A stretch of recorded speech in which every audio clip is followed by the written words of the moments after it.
Dementia doesn't usually arrive all at once.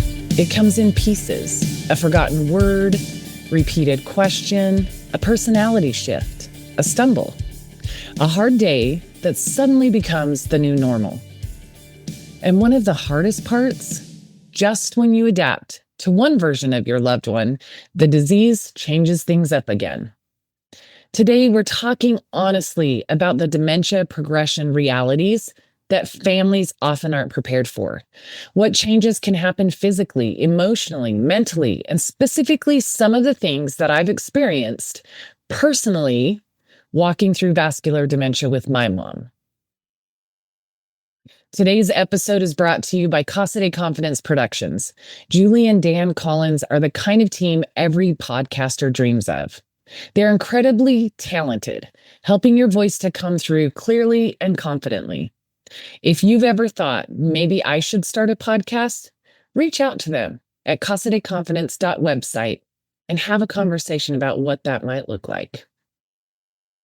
Welcome back to Chat with Nat, y'all. This is where conversations that count happen, where we talk about life, money, caregiving, resilience, and building a future that still matters, even when life doesn't go according to plan.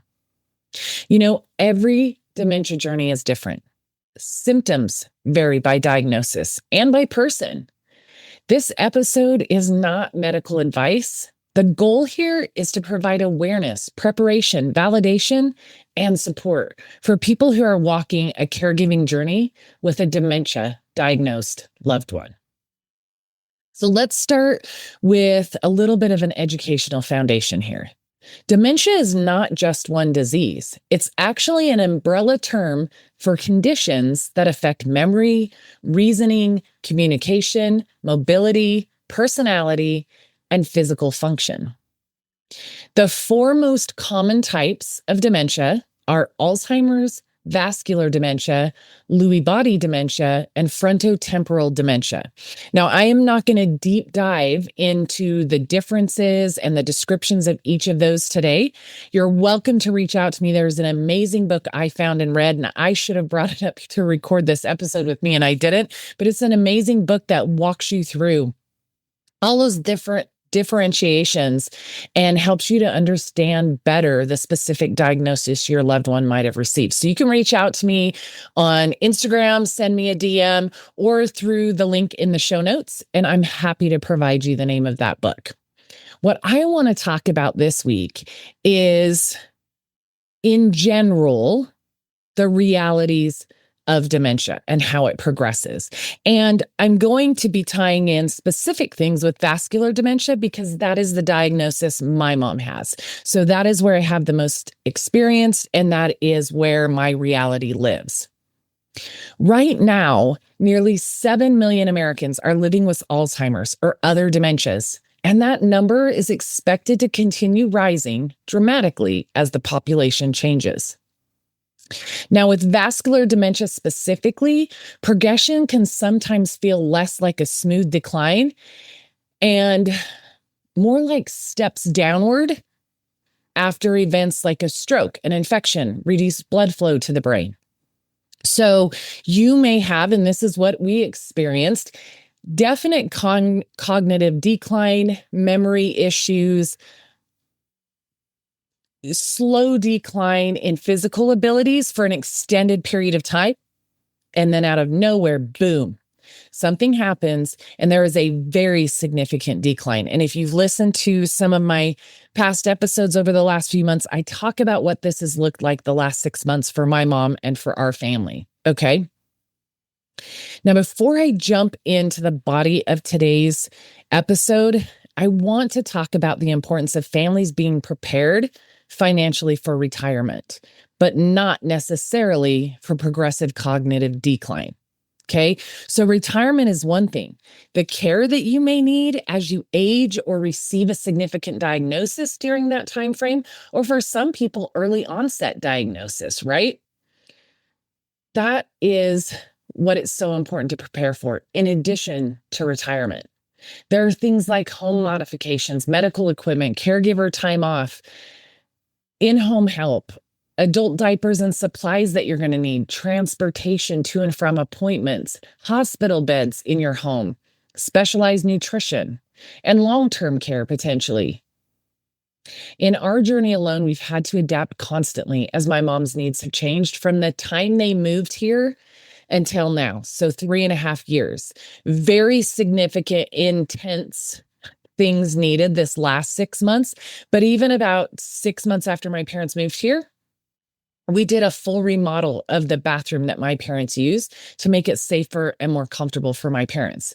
And that was a hefty price tag that insurance does not cover. Okay. So if you want to know more about what those kind of things look like, it was probably maybe, I think, 3 episodes ago. If you go back, you'll see I did one about the unexpected expenses attached to caregiving. And so you can go back and listen to that one and some of the numbers and stats that tie into that. But of course, if you have questions in that area, please reach out to me.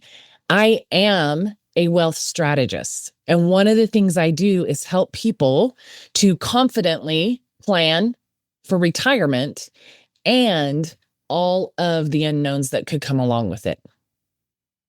Family caregivers in the United States provide hundreds of billions of dollars worth of unpaid care every single year. And most families are financially underprepared for how quickly those costs can pile up. People think that retirement plan is the finish line, but long-term care planning, caregiving planning, and income protection matter too. Because if you get a diagnosis that requires extensive out-of-pocket expenses, it can drain that retirement you planned for. And I work with people all the time that one of their parents needed that kind of care and it drained the retirement and left nothing for the other parent who was healthier, who lived longer, situations like that. So again, please, anytime you have questions about what that might look like for you, if you're on track, what areas of concern you should have or do have, and how to address those, please reach out to me. I would love to have that conversation with you, and it doesn't cost you anything to sit down to talk to me about where you're at and how you can get to where you want to be in the future. All right, so let's jump into the meat of this week's episode. What are some of the early changes that families often miss? General dementia realities, in truth, repeating stories and questions. Now, I will say this is something my brother and I ran into for, I want to say maybe 2 or 3 years before my mom's initial diagnosis, which again, we didn't know she'd been diagnosed for a year after that, but she was diagnosed in July 2020. And for about 3 years prior to that, we had really started to notice the repetition, the memory things with my mom. But it's very easy to think, gosh, she's almost 80, she's just, or I guess at that time my mom would have been mid-70s, but she's getting older, losing her memory. It makes sense. We never really thought about, is there something specific going on? Okay. But repeating those stories and questions, that is so common. And it doesn't mean they have dementia, but it is one of the initial things you may notice. Misplacing things, difficulty finding the right word, trouble following conversations, mood changes, confusion with finances, withdrawal from social activities, and anxiety or frustration. Now, my mom was one of those people that loved to be around people. She loved to cook for people. She loved to go to gatherings, especially with family and close friends. But she really started to withdraw from that and get to a place where she was very uncomfortable because, see, the short-term memory goes before the long-term memory. And so as that started, that decline in memory started to increase, especially I really noticed this part of it after my parents moved here 3.5 years ago. So now my mom didn't know a lot of people in Texas other than my community and people they'd met when they'd come to visit me. But my mom and dad were always avid churchgoers. And my mom suddenly became very uncomfortable being around groups of people, especially that she didn't know. But my mom could talk to anybody about that. I mean, she did catering for her career. She would meet people all the time she didn't know. But she became very aware of who was and wasn't around her. And she became very uncomfortable. As a matter of fact, gosh, before my mom's significant decline, I would say probably a year or two prior to that, she wouldn't go anywhere with just my dad. She always wanted to make sure I was there with her and my dad.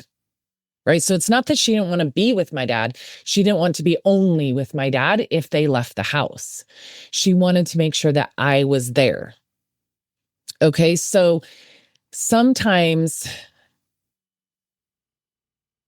that's one of the things you notice. They start to draw back from things they used to love to do, have anxiety or frustration about things they haven't been so worried about in the past. And the truth is that sometimes the person notices the changes before everybody else does, and they can create fear, embarrassment, frustration, or anger. There were multiple times that my brother and I would be together. You know, if I had gone into town, my parents lived in Utah, I'm in Texas, my brother's in Utah. So I would go home to visit for the holidays or things, and there would be moments that things would happen, and my brother and I would kind of look at each other, and my mom would quickly try to cover it up. And we look back now, we know very much that was the stage where she was aware when she misstepped and would try to quickly correct it to cover up for it or laugh it off. And my brother and I would just be kind of looking at each other. But again, we were still in this place of just thinking, you know, mom and dad are getting older. Their memory's not what it used to be. Never really thought about the significant type of diagnosis that would be coming for my mom. Okay. But it can be embarrassing for them. Or sometimes if you point something out, they can get really frustrated or angry or combative with you when you're pointing out that something's changed with them, because they already see it and they don't understand it and they're fearful. And so sometimes it's important to slow down, maybe ask some questions, talk them through it from a place of support, not trying to point out where they're wrong or they need to correct something. And goodness, if that hasn't been something I've learned over the last few years, for sure. Vascular dementia is actually considered the second most common form of dementia after Alzheimer's disease. And one of the things that makes it unique is how the symptoms can fluctuate. So let me explain a little bit more about this. There's a slower processing speed. So you may ask a question as the disease progresses, and it's like they're calculating or really thinking it over. Then there's the confusion that fluctuates. Some days it seems like they're there, and other days they're completely gone. And it's like a switch is turning on and off, and you're trying to figure it out. They have trouble with planning and organization, emotional changes. They're just more emotional in every type of emotion that exists than they've ever been. Now, this stat specifically says that mobility changes are often earlier than some other dementias. Because I lived out of state, I would say I may not be the best guide for that piece of it, because my mom could have been struggling with this even more than I realized. But with me only seeing her a couple times a year when I went there or she came here, I don't think I was aware of it. But I will say it was probably about 2017 that we were struggling to get her to use a walker. She was too proud. She's like, if I walk with that in the store or out and about, people are going to think something's wrong with me. And I remember looking at her one time saying, Mom, something is wrong with you. You have severe arthritis. Your legs hurt. You're not able to do the things well, I don't want them to think I'm old. And I said, Mom, you are old, but you've earned every single year. Don't worry about it. Most people aren't paying as much attention to you as you think they are, which is a lesson to learn for life in general, honestly. Okay. But I do think, my mom Definitely had mobility changes. Now, because I've only dealt with vascular dementia, I don't know how quickly they happen in some of the other dementias. Um, I do have some friends, some people that I follow and connect with from time to time whose loved one has Alzheimer's, and there was several years before maybe they got to the point of needing a walker and a wheelchair, where my mom was actually in fighting a walker, but we convinced her to be able to use a wheelchair because she used to love to go shopping and she could not walk to shop, and that's how we finally converted her to a wheelchair, honestly. But that was happening consistently 3 years before my mom's formal diagnosis. Okay. So I think it probably lends to that saying mobility changes earlier than some other dementias, but I haven't dealt personally with other dementias, just comparing on the things I can there. But with vascular dementia, there were times with my mom, 100%, she seemed almost like herself, able to have a conversation, ask to watch certain shows she wanted, eat certain foods she wanted, go do the kind of things that she enjoyed doing. And then there would be some days that she would just look completely spaced out, like she wasn't sure what was going on. It was like the lights on, but nobody's home situations. And those times it was super obvious. Now, those started after her diagnosis and after she came to live with me. But those situations, I feel like were incredibly obvious, but they started to increase in frequency. And yet not huge quick declines like we ran into beginning last November, if that makes sense. If you haven't listened to my episodes, like I said, the last few months, the beginning of this year, I did a series about caregiving tied to my mom's initial hospitalization and the process of going through that, which the decline started in November. Her first hospitalization was the week before Christmas. She had a second hospitalization the first week of February, end of January, going into the first week of February. Anyway, there's a bunch more information that kind of falls in with that. That is the biggest, most significant, and definitely fastest decline we have seen in this entire process, for sure. But the unpredictability can be incredibly hard on families because you keep hoping that those clear moments mean improvement. And this is so true. As different things shifted too, my mom was having medications adjusted to balance out some of the new symptoms or the increasing symptoms and things like that. And the impact or effect that those medications were taking would, even though I knew without a doubt, there's no reversing vascular dementia, there's no reversing any kind of dementia. It is what it is. They would give me these little windows of hope of maybe we can hang on to her a little bit longer. But that's not necessarily what that actually means. Okay. So it's really easy to fall into that because you're watching somebody you care deeply for disappear and you're wishing anything in the world you could come up with might change that. And so you do get stuck in those moments, and it's okay. It's okay. We always hope we can hang on to them a little bit longer, or that we can do something that slows the progression or changes the progression or whatever it might be. That is very much, from a caregiver perspective, one of the biggest emotional points, especially in the earlier years of dementia. All right. So let's talk a little bit more about the middle stage. This is when caregiving is going to intensify, right? There's increased supervision needs. So for my parents, this would really be starting in May of 2021 when I went home. 2022, May of 2022. I went home for my mom's memory care visit, and the doctor said they can't live safely on their own. Okay. So we went into hyper speed, getting everything settled, getting their home sold, their estate set up, all of the things we needed to do, and then moved them here to Texas with me. But increased supervision. Now, I was not hands on feeding my mom, dressing my mom, bathing my mom, any of those kind of things at that time.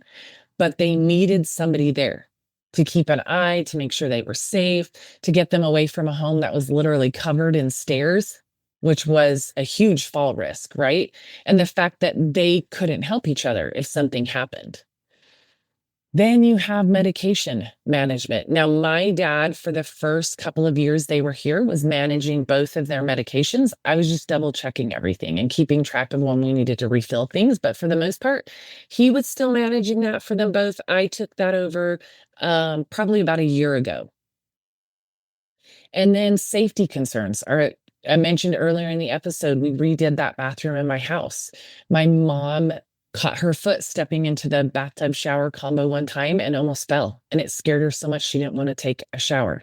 And so we did a complete remodel to put in all the safety features and have a walk-in shower that was a lot safer for her to use and made her feel more comfortable.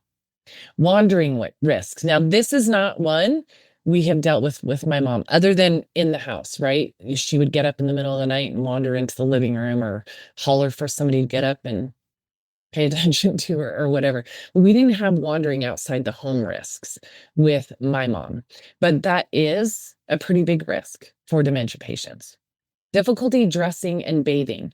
For us, this started, I would say maybe last summer. My dad had to start helping my mom a little more. She wouldn't allow me to help at that point. From, I guess, a cognitive perspective, she just still was like, no, your dad can help me. She didn't want me to step in just yet. Mostly with showering. My mom was still getting herself dressed for the most part.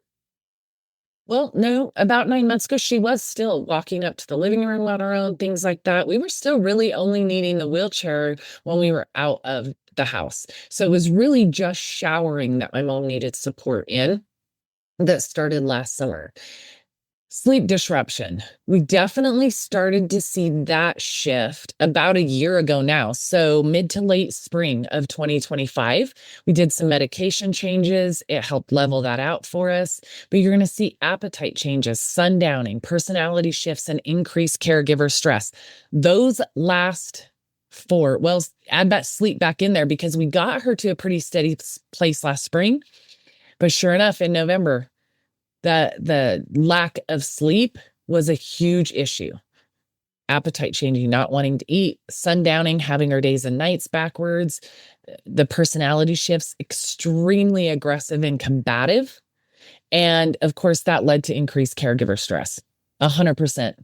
I remember telling my brother from mid-November until, well, the third week of November until like mid-February, I felt like I had a newborn baby again. I don't think I slept more than 2 or 3 hour stretches. I was constantly concerned, constantly stressed out. What if, what if, what if? It was an absolute nightmare. And yet I know that in a lot of cases, caregivers deal with that for a lot longer than the 3 months that I did. So those things all can show up in different scenarios or different orders or different extremes within the different dementia diagnoses. I want to point out this mid-level caregiving stage, or this mid-stage where caregiving increases, is often the stage where family members quietly become full-time caregivers without even realizing it happened. That is not what happened to me. I chose my parents to be here. Excuse me. So I became their caregiver long before they needed me to be that hands-on person that I am today. But for a good majority of people, this is where that happens. You know, you're the one that's supporting getting to doctor's appointments and things like that while they're still living independently, or maybe living with you, but still managing independently. And all of a sudden things shift and you become the default caregiver. Dementia caregivers report that some of the highest levels of emotional stress and burnout among all caregiver groups. Let me say that again. Dementia caregivers report some of the highest levels of emotional stress and burnout among all caregiver groups because the role often becomes physically, emotionally, mentally, and financially consuming all at once. I did not say it right the first time I tried to repeat that statistic, but that is absolutely accurate. That is absolutely accurate. Dementia caregivers are some of the highest emotional stress and burnout of all caregivers because everything will start hitting all at once. Many caregivers are also raising kids, working jobs still, or caring for spouses at the same time. So then add that on top of this significant change with physical, emotional, mental, and financial issues for your loved one you're caregiving for. So if we get a little specific with vascular dementia, again, that's the type of dementia my mom has that I'm most familiar with, is that mobility decline. I already talked a bit about that. It actually started, I think, about 3 years before her official diagnosis. But when that happens, you start seeing balance issues, increased fall risk, weakness after vascular events.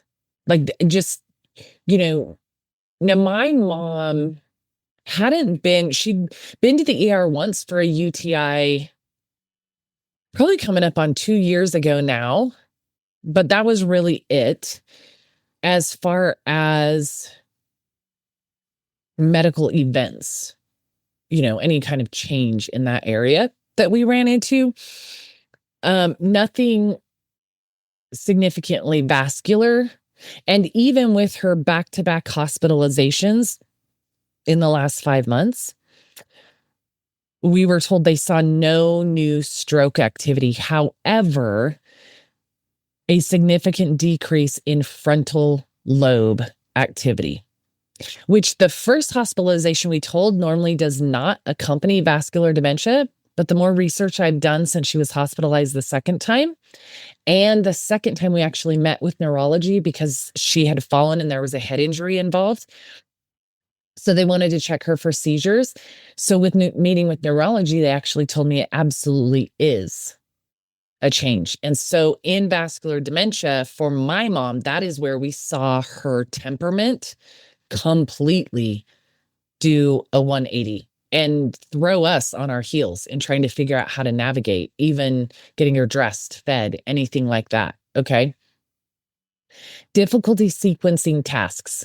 So doing things in a normal order that you would, and greater physical limitations.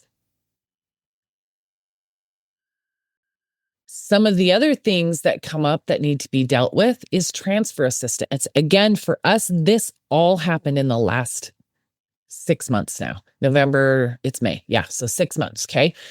Starting to need to help my mom transfer from the couch or eventually her lift recliner into her wheelchair, or to standing and utilize her walker, but having to accompany her for balance issues.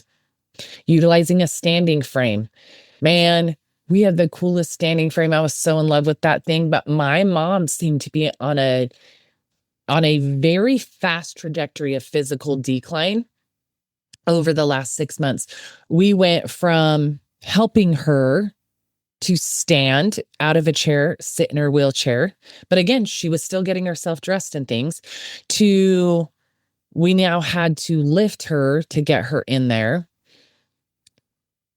to suddenly we needed a standing frame to transport her at all very quickly. But these are the kind of things that you'll see. We got an adjustable air mattress. My mom went bedbound 3 weeks ago. So it's adjustable air mattress. We're dealing with hydration struggles, feeding struggles. I just posted on social media about this last night. My mom has started spitting her food back out at me. And I'm like, are you kidding me? And it is frustrating because it makes an already long process of feeding her even more difficult. But my mom is very nonverbal for the most part now. And that's a pretty significant change that happened in just the last couple months as well. But so she doesn't always respond to me. She's not telling me when she's full. She just keeps eating and eating.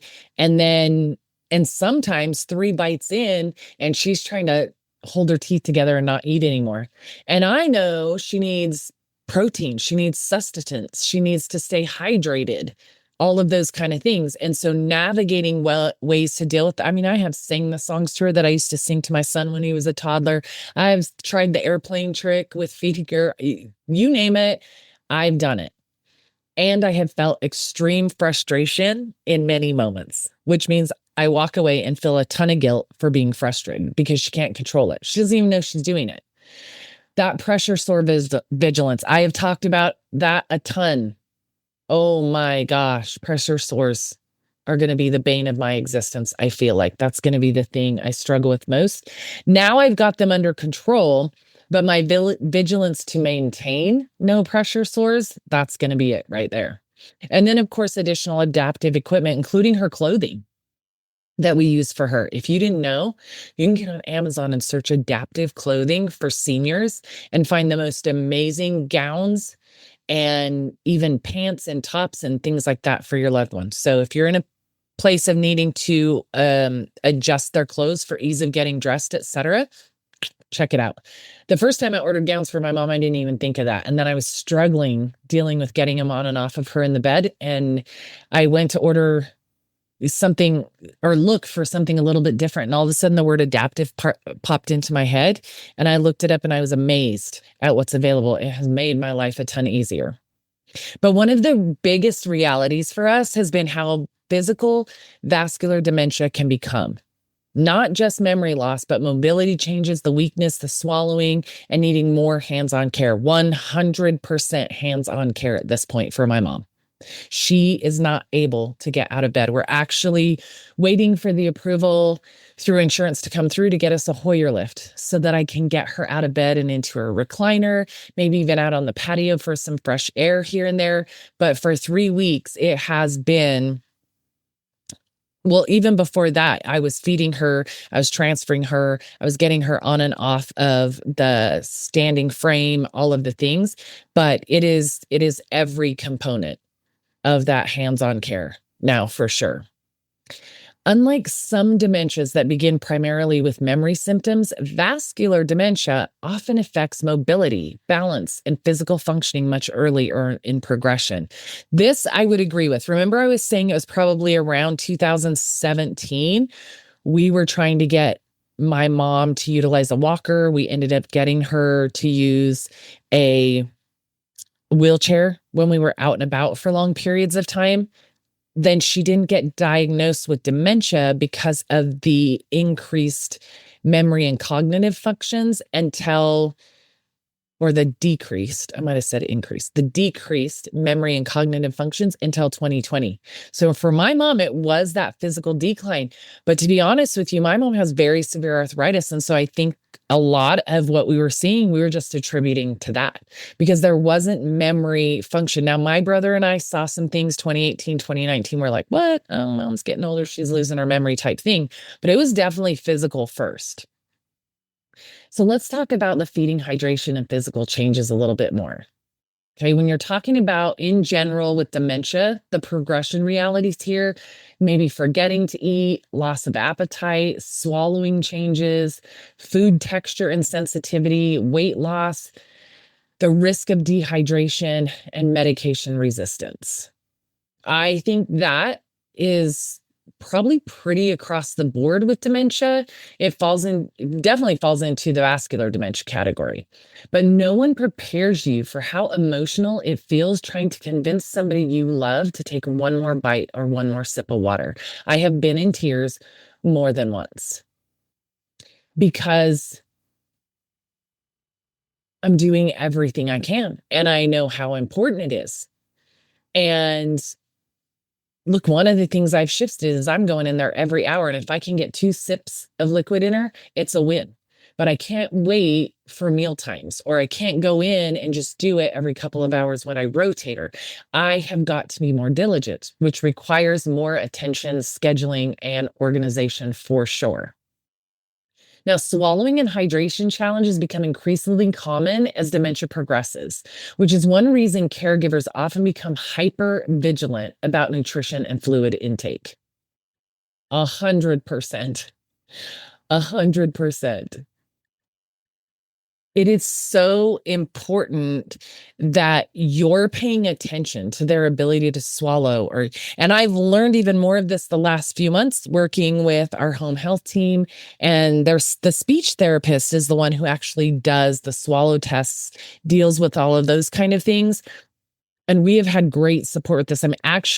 We had graduated from it after her last hospital visit in February. So we haven't had them coming the last probably since like the 1st of March, but I'm actually pulling them back in because of some of the challenges I'm having with my mom.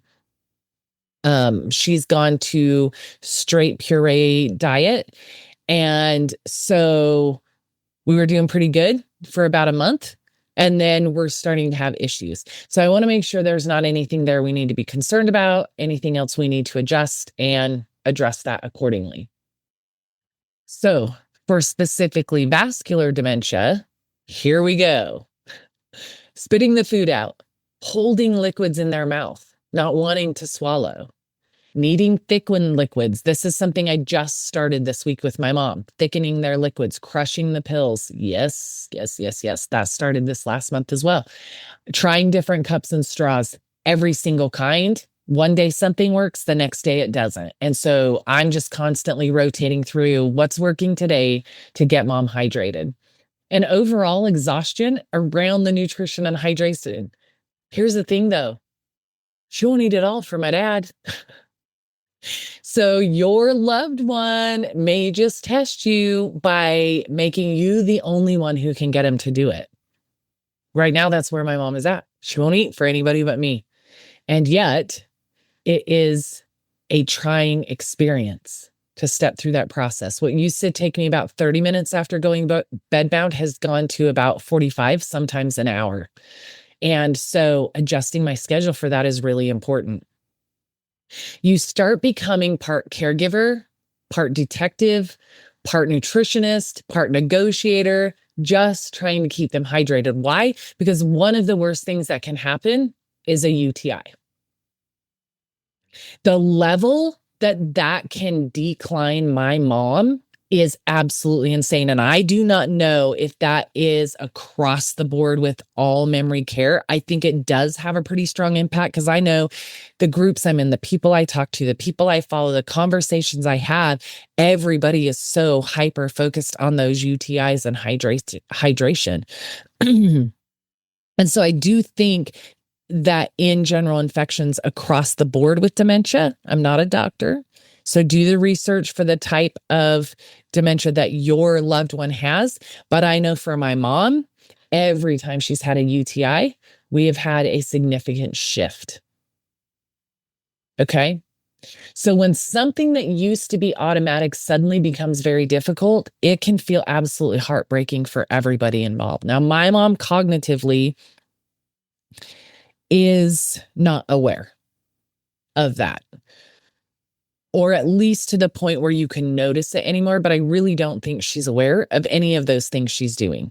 And that can become even more heartbreaking and emotional because there's no way to connect on, I need you to open your mouth. Now, one thing that I have learned, 1 and 2 word commands: open, bite, drink, sip, sit up, lift. If I'm trying to stretch her in bed, lift for her arms, for her legs as we're doing different things. Very simple 1 and 2 word instructions is definitely what has worked best for us, but it doesn't always work, y'all. It does not always work. The emotional and personality changes. Okay, in general with dementia, you're going to see anger, fear, anxiety, withdrawal, emotional unpredictability, loss of a filter. Yes, loss of a filter for sure. Confusion-based reactions. They're all typical. They're absolutely all typical. This disease affects the brain don't let it affect the love underneath that. So what I mean, and I said it that way to say, when your loved one's brain is changing so much, it is easy as you're reacting to that, trying to figure out what to do, how to do it, how to help, how to care, how to whatever. It can be very frustrating. So as a caregiver, do not forget the love that exists. And remember that just because this disease is affecting your loved one, it has not made them not love you. They just may not be able to show it the same way, but it's still there. Now, there are times I can lock eyes with my mom and I can tell just by the slightest change in her eyes, in the way she's looking at me, that she's telling me she loves me. And I don't know how to explain it. It's just something that I have experienced lately, and I'm so grateful for it. Many people with dementia also experience depression, anxiety, agitation, or emotional distress as they become aware something as their mind is changing. This is typically in those earlier phases. They might get very sad and cry a lot. My mom did not do that. My mom didn't really go through that phase. She went from temperament-wise being pretty steady for the most part until this huge decline. And then she was aggressive, combative, hateful. Whew. And I think that's why it kicked my butt so much in struggling to try and figure out what was happening, because it just didn't make sense. We hadn't seen any of that previously. Now, with vascular dementia specifically, there's that emotional lability, sudden mood shifts, frustration from cognitive awareness, and depression after a decline. These are a little bit different for my mom. Definitely the emotional lability. We didn't see those sudden mood shifts until this most recent decline. We hadn't really seen it before that. Frustration from cognitive awareness. There was a little bit of that, I would say. Probably about the 2-year, my mom's 5 years since almost 6 years since her diagnosis. So probably between the 2 and 4 year from her diagnosis perspective, there was definitely some frustration. So she was still bouncing back and forth with knowing she knew how to do something, but not be able to figure it out and get kind of confused and frustrated with that. Depression after decline. My mom did not have any major significant declines like this. And this one changed her so much in her abilities altogether that now she is on some anxiety and depression medications, but they are stabilizing mood and also helping increase her appetite and helping her sleep. But depression specifically was never a part of the conversation and putting her on those medications. It was those other things. There are moments when you can tell they know something is changing, and that realization can be absolutely heartbreaking for them and for you in watching them experience it, for sure. Sometimes the emotional changes are harder for families than even the memory changes because the person reacts differently than they used to. They are just not who they used to be.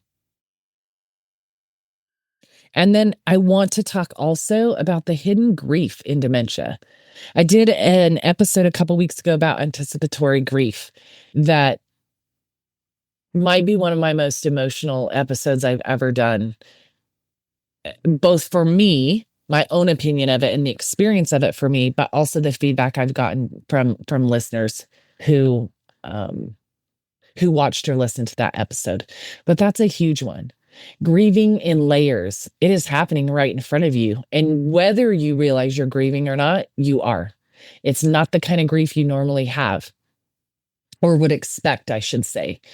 It's a constant, slow grieving that just feels like overwhelm or just unknown. It took me a while to recognize the fact that I was in active grieving. You're missing somebody while they're still here, and you are adapting constantly. You are mourning not just the disappearance of the person in front of you, but each and every one of those abilities as they begin to go away. You do not grieve dementia once. You grieve it over and over and over again. Studies show that dementia caregivers experience significantly higher rates of depression, chronic stress, and emotional exhaustion than the general population. You're grieving communication changes, you're grieving mobility loss, you're grieving independence, and you're trying to find ways to celebrate the tiny wins along the way. Some of the things we do is I read a book to my mom, not every night, but here and there I'll go in and I'll sit on the bed with her and I'll read to her. My dad has started reading the Bible with her every morning. They used to read their scriptures either together and or individually over many, many years. They've been married 58 years now. So just those tiny moments of connection that we can find, and we're really finding new ways to love and appreciate one another. Like I said, the way I can see things in her eyes, the way I can still get a little chuckle out of her, even though it's not the normal reaction I would get when I make her laugh. But I love my mom different and deeper in so many ways because of this journey. Sometimes the most beautiful moments come after life starts looking like nothing you ever expected. Here's the big piece in this episode, things that I have experienced needing to hear, and I think most caregivers need to hear. So I'm going to say them to you, caregivers who are listening to this. You are not failing. This is hard. Adapting constantly is absolutely exhausting. Progression is unpredictable. Perfection, impossible. And love often looks like repetition and patience instead of hugs, kisses, doing things that you enjoy together the way that you used to. Women provide the majority of unpaid caregiving in the United States, and many sacrifice income, retirement savings, career growth, sleep, and their own health while caregiving for loved ones. I have episodes out there about all of those scenarios and how they've hit me and what I've experienced, what I've seen, and what I've learned along the way, because they are so important to be aware of and address. I want you guys to be willing to accept health, build support systems around you, document symptoms and medications, and make sure that you are advocating and using your voice immediately to talk to the care providers, the doctors, the nurses, the home health, the hospice, whoever it is, immediately about changes that you're seeing. And if they are not listening or responding to you, it's okay to find somebody who will. That is one thing that I've learned in this journey. Sit down and make sure you're financial planning for yourself and your own loved ones, younger loved ones, yourself, your kids in the future, and making sure you understand the finances of the loved one that you're caring for. Where is the money? How does it all work? How do you access it if you should need something for them? And sometimes there's still great things you can put in place to make sure that their money lasts as long as they do.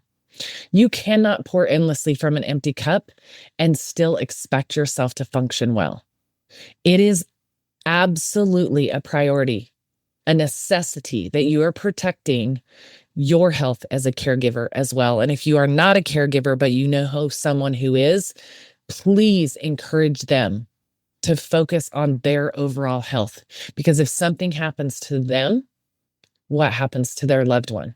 My mom's physical therapist told me a couple weeks ago to order a back brace just to support my back with maneuvering and adjusting my mom even in bed. I just finally got around to it this week, but I'm telling you, I had 2 days last weekend that my lower back was killing me, and I thought, I got to get that thing ordered, okay? So even those kind of things are important to pay attention to. Here's my hot take as I wind down this episode. We do not prepare families enough for the realities of dementia progression.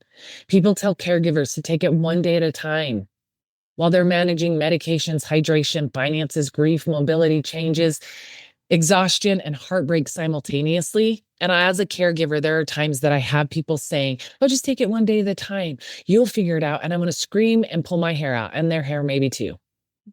That wouldn't be nice, but sometimes, okay? Caregivers in the midst of all of it just keep showing up. And y'all, that is not weakness. That is love in action. Make sure you're communicating what that's like for you. The people who are truly in your circle and want to lift you up and help you navigate and fill in the gaps for you along the way are going to be willing to listen to the weight of what you're carrying. And the ones who don't, great, easily identified, and you move on with those who are going to show up and fill in those gaps for you. If this episode resonated with you, please share it with someone that is walking through dementia caregiving right now. And if nobody has told you lately, what you are doing matters. Even on the messy days, even on the exhausting days, and even when it feels invisible. I want to thank you guys for joining me again this week on Chat with Nat, Conversations That Count. And I look forward to coming back next week with another great episode that's going to support financial preparedness and, most importantly, the caregivers who listen to this show to get information, support, or just feel a little bit less alone. So until then, have a great week and take care of yourself.